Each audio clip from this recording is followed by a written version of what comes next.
Jaurlaritzaren bozeramailearen ustez, arduragabekeria izango litzateke 2012ko defizitaren datua jakin gabe aurrekontua zehaztea, goitik behera baldintzatu bailezake. Komeni da urratsak behar bezala ematea, zentzuz, ganoraz, denporaz, arrazoitzuz, nik ulertzen dut oposizioak premina eta presa izatea, baina eskabiltza geldo. Era berean, Josu Erkorekak esan du, Jaurlaritzak ez duela oposizioaren bizkar jartzen aurrekontuak onartzeko ardura, baina berriro eskatu die erantzukizuna alderdiei abstentzioaren bitartez kontuak aurrera ateratzea errazteko.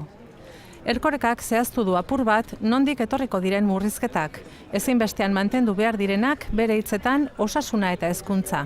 Hoien defentsan aparteko alegina egin beharko litzateke eta egingo du gobernu honek.